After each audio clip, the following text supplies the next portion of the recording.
Welcome to day 43 of 100. Today I'm just gonna play an audio in the back because I'm too exhausted to talk about some things. I'm just gonna play an audio and keep writing. The way to change your focus is use questions. They're much more powerful than any other tool I've noticed. I'll tell you why. Questions basically do three things when you ask a question. Number one, when you ask somebody a question, it instantly changes what they focus on, and therefore it changes the way you feel. Instantly. See, if you're feeling lousy, and I come along, and I get you to answer a question like, well, let me ask you a question. What is great in your life right now? You go, well, nothing. I go, well, I know nothing is, but if there was something, it was great. You know, what could be great in your life? If I get you to really think about it, what it makes your brain do is search your files, and you know what? No matter how bad your life may seem, there's something great going on. There's no doubt about it. You know, here you are, and all your friends this weekend are skiing, but you're home studying for a big test, and you feel cheated, you feel left out, you feel hurt. Hey, listen, all you need is a little contrast for yourself. What's great? Right now, this weekend, you're studying things that can make a huge difference in the quality of your life forever. These people are going to work their muscles and come back and probably forget about that situation, right? Or you're not in a Nazi concentration camp. There's a little contrast for you. You get to be learning because you choose to, not because you're forced to. You're studying something that you chose to study. You're actually creating a future for yourself. You're getting to use your brain. There's so many things you could focus on. You're in a free country. You're alive. You've got friends. You have people that care about you. There are millions of things you can feel good about. All you have to do is change your focus. And if you don't, you end up like the John Belushis of the world. Think about it. See, the choice is yours. So if I ask you a question like, what could be great in your life, or what's great right now, if you really think about it, you can come up with something. Think about it right now. What's really great in your life right now? What's something that you feel really great about? Think about it. Or what could you feel great about if you wanted to? As you think about things that make you feel great, notice how it makes you feel when you think about that. What about that? Why does that make you feel great? How does that make you feel inside when you feel those feelings? And you know what? You can change your state instantly just by focusing on that at any moment in time. So the first thing questions do is they change our focus and therefore our state immediately. The second thing that questions do is they change what we're deleting. Now remember, in order to feel unhappy, you have to focus on the things that would make you unhappy, and you have to delete all the great things that are happening in your life. Isn't that true? In other words, every one of us right now could get depressed. Piece of cake. All we have to do is focus on all the tragedy that's happening in the world right now, even little pieces of it. Children, they're dying right now of starvation. We can make pictures in our head of those bloated stomachs, hearing the cries of babies just as they pass off into death, seeing flies eating their flesh. How's that for graphic? At the same time, every one of us could be an absolute total pleasure. Interrupt that pattern of the picture you're looking at and think of something that could create total pleasure. And you know what? There are a zillion things. But to do that, you have to stop focusing. You have to delete all the negativity in the world and focus on things that make you feel great. So you could focus on a relationship you have. You could focus on how much you've already learned in the last 6 or 7 or 8 days. You could focus on the people that love you. You could focus on your ability as a human being to change your life at any moment in time.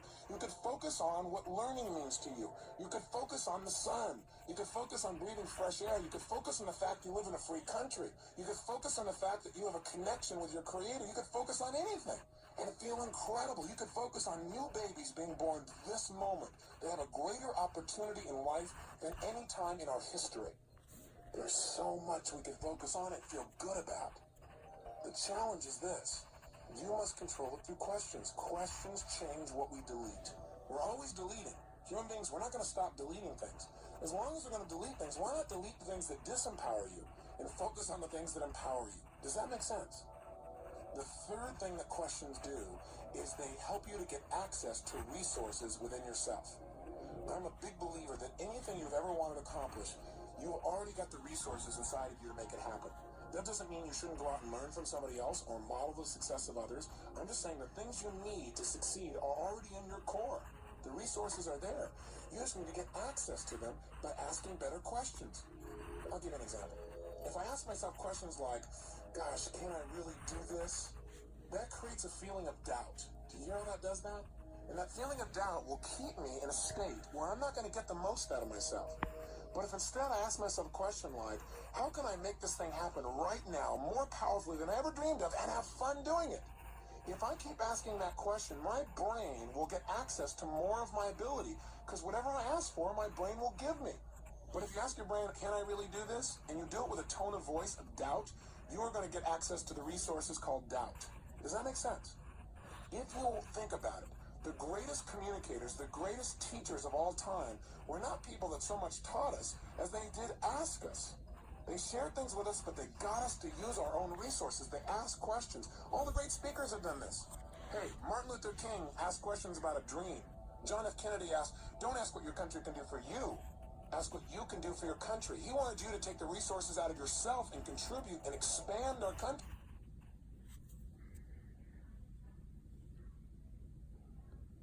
Are you a consultant, coach, or service provider struggling to get clients? Bad interruption. Here's some You must learn to ask habitual questions that empower you. I want you to know that I believe the success in my life has all come down to one basic skill: state management. On a consistent basis, I've learned how to manage my state, and therefore, I've been able to get myself to break through and take action when very few people around me were able to do the same. They were able to. That's probably not the best description. They weren't using their power because they didn't have access to all of it. And I've done that by every day doing things that would increase my physical ability, flexibility, power, energy. By the way, I move in the way I breathe, and also by consistently and daily conditioning myself to ask the kinds of questions, to create the kinds of focus that moves me towards larger levels of contribution and joy and fun and success and passion,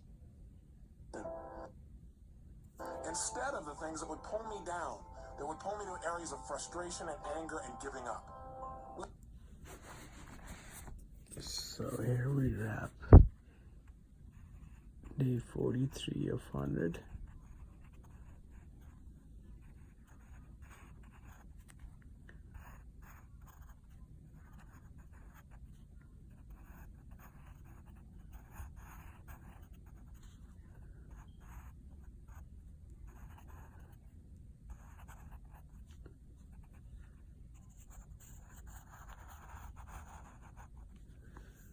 There you go.